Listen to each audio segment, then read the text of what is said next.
Hello à tous et j'espère que vous allez bien. Aujourd'hui je vous retrouve pour vous partager les 5 achats zéro déchet que je regrette.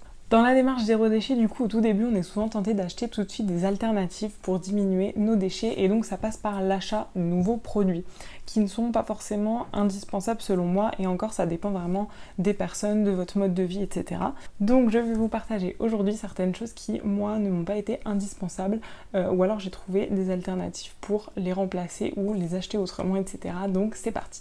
Alors le premier achat zéro déchet qui ne m'est plus utile aujourd'hui et donc que je regrette, c'est l'auriculi. Donc l'auriculi, pour ceux et celles qui ne savent pas ce que c'est un petit objet en bambou qui vous permet en fait de récupérer le cérumen à l'intérieur de vos oreilles. Non, pas à l'intérieur justement, à l'extérieur, puisqu'à l'intérieur on n'est pas censé en fait le récupérer puisque ça sert tout simplement à protéger l'intérieur de nos oreilles en fait. Donc l'auriculi, c'est vrai que c'est un super objet, je trouve, qu'on veut mettre en place tout de suite quand on veut remplacer les cotons-tiges.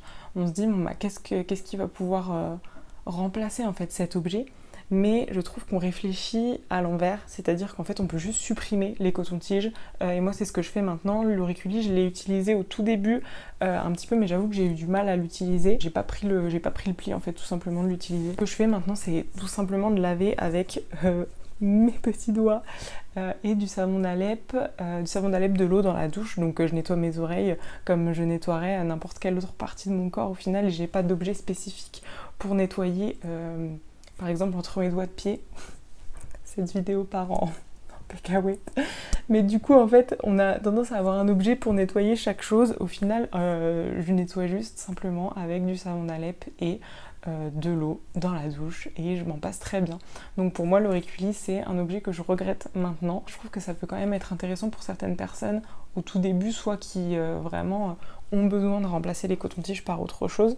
Notamment je le propose sur ma boutique en ligne, donc pour moi ça fait quand même partie des essentiels zéro déchet, mais que je n'utilise plus malheureusement. C'est un marketing très bien fait, du coup là je suis en train de promouvoir quelque chose sur ma boutique que je n'utilise même plus, mais c'est vrai que c'est, je trouve, un petit objet qui peut être utile au tout début quand on cherche vraiment à remplacer le coton-tige, donc c'est pour ça que je pense que pour certaines personnes ça peut être intéressant. Par contre, je trouve que ça peut être super à utiliser pour les enfants, parce que du coup avec ma fille qui a 4 mois, c'est vrai que c'est un peu compliqué. Alors à la maternité ils nous apprennent, en fait la sage-femme nous dit d'enrouler simplement une compresse et de mettre du sérum Phi dessus pour après le mettre que ce soit dans le nez ou dans les oreilles pour les laver comme ça. Mais en fait c'est hyper compliqué quoi, rien que le nez, excusez-moi mais c'est galère.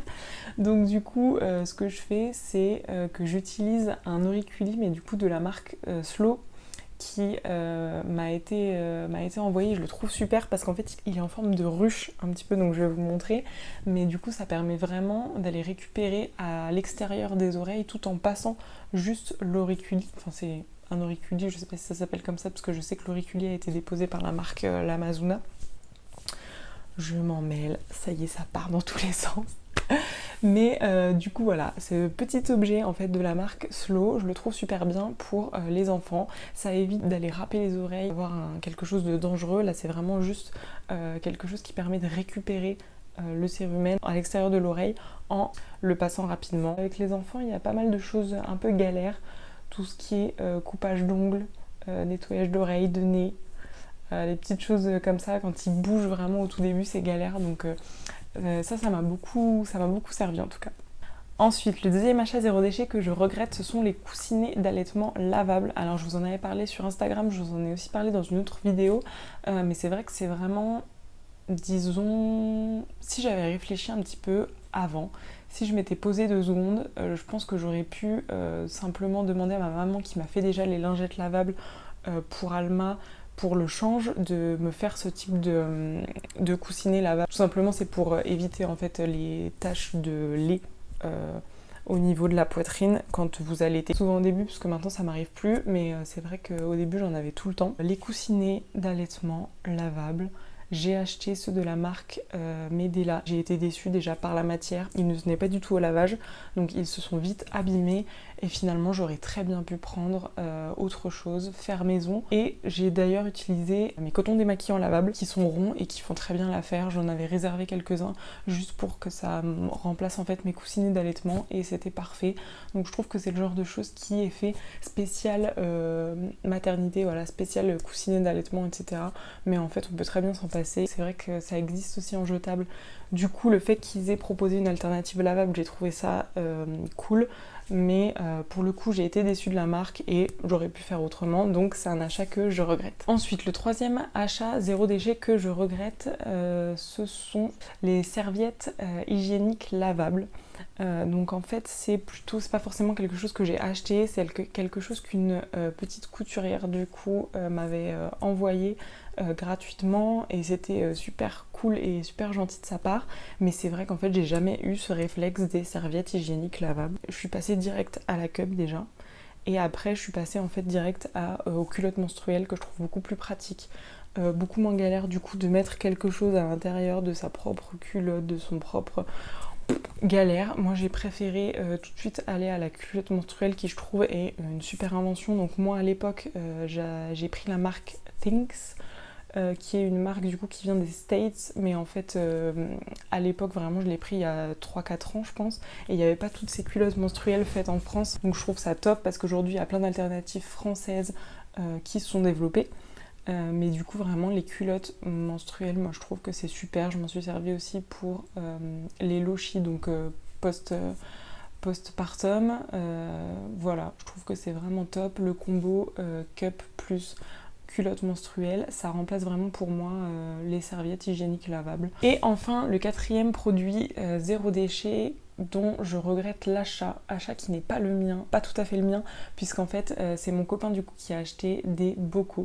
Donc les bocaux on en voit partout, notamment sur Instagram, vraiment les bocaux c'est très instagrammable. Donc pour mettre tous les aliments en vrac. Souvent moi ce que je mets c'est toutes mes épices, je mets également le riz, les pâtes, tout ce qui est flocons d'avoine, donc tout ce qu'on peut trouver facilement en magasin bio ou en magasin en vrac. Et en fait, lui au tout début les avait achetés pour faire du rhum maison, donc faire son propre rhum, etc. dans des gros bocaux. Et en fait ce sont des bocaux Le Parfait qui sont vraiment au grand format. Mais je regrette cet achat que je n'ai pas fait, mais je regrette quand même dans le sens où en fait on aurait simplement pu en trouver en brocante, il y en a énormément. Et par la suite, j'en ai également trouvé beaucoup et j'en ai également récupéré beaucoup de ma grand-mère qui en fait en avait énormément chez elle puisqu'elle faisait beaucoup de conserves, et je pense que c'est le cas de beaucoup de personnes âgées qui faisaient énormément de conserves à l'époque. Voilà, tout ce qui est brocante, vide-grenier, sur Le Bon Coin il y en a énormément. Des applications de dons et même dans votre entourage, je pense que peut-être vous pourrez trouver. C'est pas un achat neuf que je trouve vraiment primordial puisqu'on peut en trouver, beaucoup d'occasions maintenant. Et voilà pour ces achats que j'ai fait ou pas fait, j'ai un peu triché parfois, ces achats zéro déchet que je regrette. C'est vrai que j'en regrette très peu par contre, parce qu'en fait j'ai fait vraiment aussi très peu d'investissement de ce côté-là, j'ai acheté très peu de choses, vraiment des produits zéro déchet entre guillemets, et à chaque fois je réfléchis bien, parce que forcément ça fait aussi partie de la démarche de réfléchir en amont, est-ce que ce produit me sera utile, est-ce que je peux pas faire avec autre chose, quelque chose que j'ai à la maison, etc. Il y a aussi pas mal d'alternatives zéro déchet qui se multiplient, qui sont créées de plus en plus, un petit peu, c'est plus l'aspect marketing je trouve de la partie zéro déchet, donc des alternatives qui sont pas forcément indispensables, et je pensais d'ailleurs à vous faire une vidéo sur les produits zéro déchet qui sont dits comme zéro déchet que je n'achèterai jamais. Et pourquoi. Donc voilà, n'hésitez pas à me dire si ça vous intéresse en commentaire. En tout cas, j'espère que cette vidéo vous aura plu. N'hésitez pas également à me dire en commentaire les achats zéro déchet que vous regrettez. Ça peut aider, je pense, certaines personnes à savoir voilà, vraiment les indispensables et les achats qui sont pas forcément indispensables, pas forcément essentiels.